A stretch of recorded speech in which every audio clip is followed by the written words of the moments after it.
Selamat sore pemirsa, Anda kembali menyaksikan kabar khusus Bersatu Melawan Corona bersama saya Kiana dan langsung saja kami ajak Anda untuk melihat bagaimana perkembangan terkini penanganan COVID-19 yang akan disampaikan oleh juru bicara penanganan COVID-19 Ahmad Yuryanto. Dan diikuti dengan isolasi yang ketat.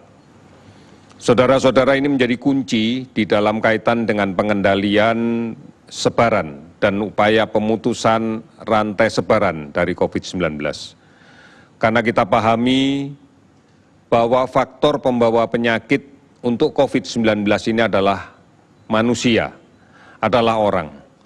Oleh karena itu, maka membatasi aktivitas sosial mereka dengan cara kontak dekat adalah cara yang paling baik. Salah satu bentuk di dalam kaitan dengan layanan konsultasi medis adalah mengurangi kunjungan ke rumah sakit. Karena ini akan memberikan resiko yang cukup besar, bukan hanya saat melaksanakan antrian di rumah sakit, namun perjalanan dari rumah menuju ke rumah sakit, apalagi menggunakan kendaraan umum, akan sangat berpotensi untuk memunculkan kemungkinan penularan dari orang lain. Oleh karena itu, kita mendorong bahwa semua masyarakat bisa memanfaatkan layanan konsultasi medis dengan menggunakan teknologi, dengan menggunakan layanan telemedicine yang telah banyak kita siapkan di masyarakat, di tengah-tengah masyarakat. Kemudian bahwa dalam rangka untuk bisa melaksanakan layanan yang baik, bukan hanya layanan medis, tetapi juga layanan sosial, terkait dengan jaring pengaman sosial, maka dibutuhkan komunikasi yang efektif dengan data yang baik, dengan data yang benar, dengan data yang real dan transparan dari semua pihak. Ini menjadi penting untuk kita. Terkait dengan penyakit COVID-19, pendataan ini bukan hanya menggambarkan tentang situasi epidemiologi pada daerah itu, tetapi juga memberikan gambaran terhadap perencanaan untuk pemenuhan kebutuhan layanan kesehatan. Semisal layanan kebutuhan sumber daya manusia, layanan kebutuhan alat peralatan kesehatan, alat peralatan kesehatan yang terkait dengan rumah sakit maupun yang terkait dengan layanan program, termasuk juga kebutuhan APD. Data-data inilah yang menjadi penting sebagai perencanaan di dalam kaitan dengan pengelolaan COVID-19 dengan baik. Saudara-saudara, kita pastikan bahwa kegiatan untuk mengurangi aktivitas sosial pada daerah yang sudah melaksanakan PSBB maupun yang belum, dengan kemudian untuk tetap tinggal di rumah, ini perlu menjadi disiplin bersama. Disiplin yang kuat dan terus-menerus kita pelihara. Oleh karena itu, mari kesadaran ini kita bangun dan menempatkan kita, semua warga masyarakat, sebagai unit kontrol, sebagai unit pelaksana. Sudah barang tentu, manakala kemudian ini harus berbenturan dengan peraturan perundang-undangan, maka penegakan hukum dengan bantuan aparat negara akan dilaksanakan. Kita menyadari bahwa dalam rangka untuk membatasi aktivitas, maka kita harus memberikan kepastian bahwa arus logistik lancar. Kebutuhan-kebutuhan dasar seluruh warga tetap terpenuhi secara wajar dan secara cukup. Oleh karena itu, pemerintah memberikan jaminan bahwa arus logistik akan terus dijaga tetap lancar, dari pusat sampai ke daerah, dari gudang-gudang logistik sampai kepada masyarakat yang membutuhkannya. Ini bukan pekerjaan yang ringan dan ini bukan pekerjaan yang bisa diselesaikan sendiri oleh pemerintah. Oleh karena itu perlu kerjasama sebuah pihak. Kemudian kita menyadari betul dalam situasi sulit ini akan banyak sektor ekonomi yang terpukul. Akan banyak saudara-saudara kita yang mengalami kesulitan pemenuhan kebutuhan sehari-hari. Akan banyak saudara-saudara kita yang menerima beban ekonomi yang cukup berat. Ini sudah disadari sepenuhnya oleh pemerintah. Oleh karena itu stimulus ekonomi yang dibuat oleh pemerintah harus betul-betul tepat sasaran. Agar kita bisa fokus dalam rangka untuk menjaga masyarakat tetap tinggal di rumah, melaksanakan aktivitas di rumah sebagai prasyarat mutlak untuk memutus rantai penularan COVID-19. Oleh karena itu, mari kita bergotong royong bersama-sama dengan disiplin yang kuat, terus-menerus. Ingat bahwa stamina sosial kita dituntut untuk mengatasi COVID-19 ini. Toleransi kita dituntut dalam rangka menjalankan misi kita bersama untuk memutus COVID-19. Hari ini di Hari Pendidikan, para murid, guru, orang tua juga menunjukkan kedisiplinan yang tinggi dalam mempraktekkan belajar dari rumah secara mandiri, belajar jarak jauh. Ini akan membantu seluruh anak didik kita, seluruh anak Indonesia untuk tetap mendapatkan ilmu pengetahuan. Dan kita juga melihat semangat gotong royong yang tinggi di bidang pendidikan. Lebih dari 1.500 mahasiswa jadi relawan pendidikan, mengajar dan membantu para guru, memastikan anak didik mendapatkan pelajaran, terutama di daerah-daerah yang tidak mendapatkan akses internet. Saudara-saudara, mari kembali lagi kita pahami secara mendasar tentang bagaimana upaya kita agar terhindar dari penularan COVID-19. Agar kita bisa menjadi bagian kunci di dalam memutus rantai sebaran COVID-19. Pada situasi sekarang ini, pilihannya adalah satu, tetap tinggal di rumah. Tetap tinggal di rumah. Kita tidak pernah tahu siapa yang berada di luar rumah yang membawa virus ini. Karena secara data kita banyak menemukan orang yang membawa virus tanpa mengalami gangguan apapun. Sehingga kita tidak bisa membedakan mana yang membawa virus, mana yang tidak. Oleh karena itu, tetap tinggal di rumah. Jangan bepergian, jangan mudik. Ini menjadi kunci. Agar kita pastikan untuk tidak tertular atau tidak menulari orang lain.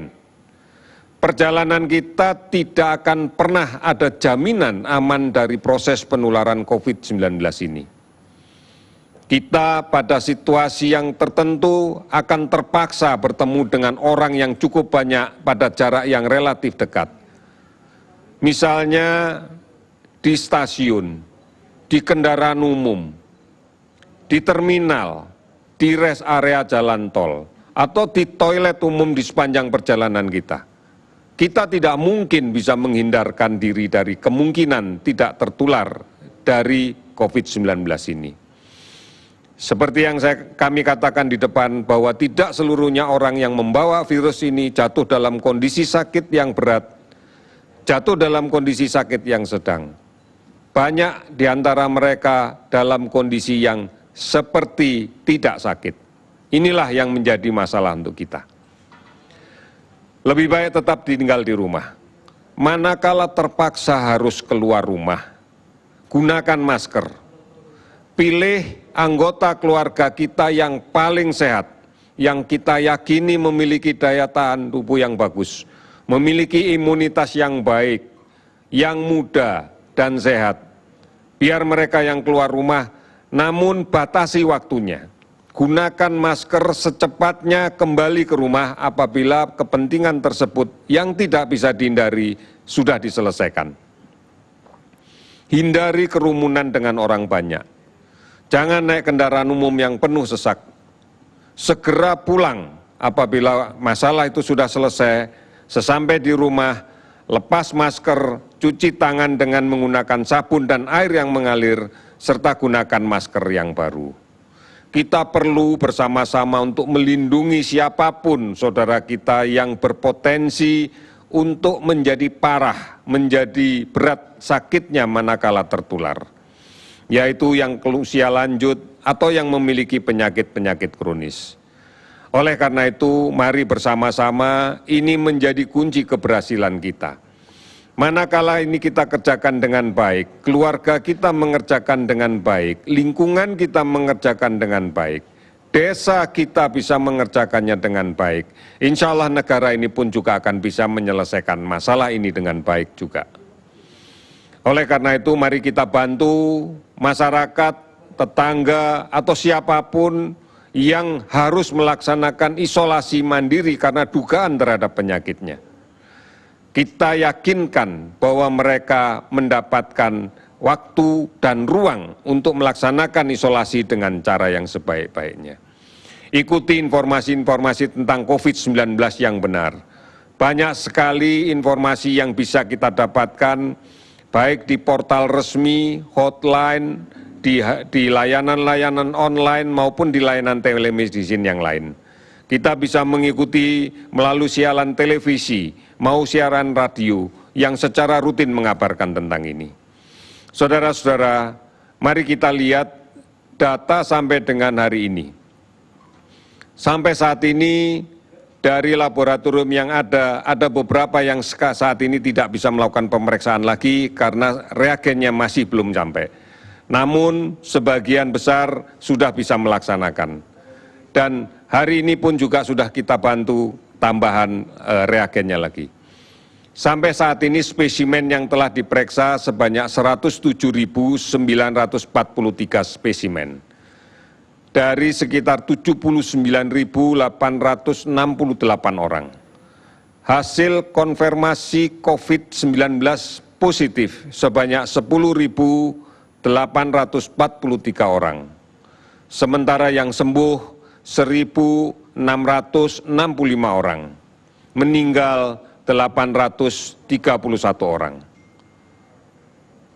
Orang dalam pemantauan akumulasi yang kita pantau dan sebagian besar juga sudah selesai kita pantau, totalnya adalah 235.035 orang. Pasien dalam pengawasan sebanyak 22.545 orang. 321 kabupaten kota terdampak di 34 provinsi. Distribusi pasien sembuh terbanyak adalah di Jakarta, Jawa Timur, Jawa Barat, Sulawesi Selatan, dan Bali, sehingga total keseluruhan adalah 1.665 orang. Kalau kita lihat dari pertambahan kasus pada hari ini, bertambah kasus konfirmasi sebanyak 292 orang, sehingga menjadi 10.843 orang.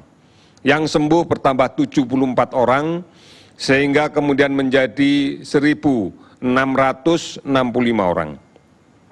Meninggal bertambah 31 orang sehingga menjadi 831 orang. Saudara-saudara, pastikan kita tidak tertular, tetap tinggal di rumah. Karena inilah yang akan menentukan keberhasilan kita dan menentukan besaran beban rawatan rumah sakit. Manakala kasus yang terinfeksi menjadi semakin banyak, maka kita akan bisa membayangkan bahwa yang akan jatuh dalam kondisi sakit, bahkan sakit yang berat membutuhkan layanan rumah sakit, akan semakin banyak. Dan ini akan sangat membebani kapasitas rumah sakit yang ada. Oleh karena itu, mari bersama-sama kita tingkatkan imunitas kita. Sabar dan tenang, kemudian tidak panik, istirahat yang cukup dan teratur. Pastikan kita tetap bisa menjaga jarak dan tidak keluar rumah manakala tidak terpaksa. Gunakan masker dan cuci tangan pakai sabun dengan air yang mengalir. Gotong royong dan bersatu melawan COVID dari pusat sampai ke desa, sampai ke RW, RT, sampai dengan ke keluarga. Tetap di rumah, tetap produktif dan di rumah. Saudara-saudara, kami mengingatkan kembali bahwa pada bulan-bulan ini kita dihadapkan pada peningkatan kasus demam berdarah karena memang musim pancaroba. Kita tahu bersama bahwa pengendalian demam berdarah ini adalah sangat erat kaitannya dan sangat ditentukan oleh pengendalian nyamuk yang menjadi faktor pembawa penyakit ini. Oleh karena itu, lakukan bersama keluarga di rumah dengan melakukan pemberantasan sarang nyamuk. Kita yakin bahwa dengan cara seperti inilah kita akan bisa mengendalikan bukan hanya COVID-19 tetapi juga demam berdarah. Mari kita menjadi teladan untuk menyelamatkan keluarga kita masing-masing, menyelamatkan tetangga, menyelamatkan lingkungan, dan menyelamatkan bangsa. Saudara-saudara, kita semua yakin bahwa kita bisa melakukan ini dengan baik. Oleh karena itu, bisa kita lakukan, pasti bisa. Terima kasih, selamat sore.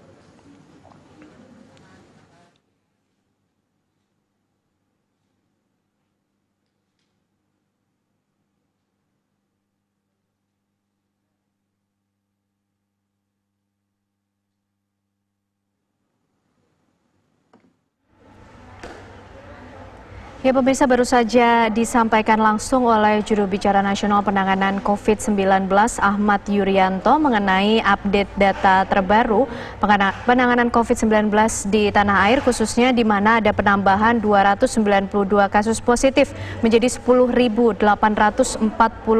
kasus positif COVID-19. Ada juga penambahan 74 kasus yang sudah dinyatakan sembuh menjadi 1.665 dan juga penambahan 31 kasus meninggal dunia menjadi 831 kasus. Ada pula 235.035 pasien ODP dan juga 22.545 pasien dalam pengawasan atau PDP. Di mana kasus positif COVID-19 ini dijumpai di 321 wilayah kabupaten atau kota yang tersebar di 34 provinsi. Pemirsa, demikian kabar khusus. Kami pamit, terima kasih, selamat sore, sampai jumpa.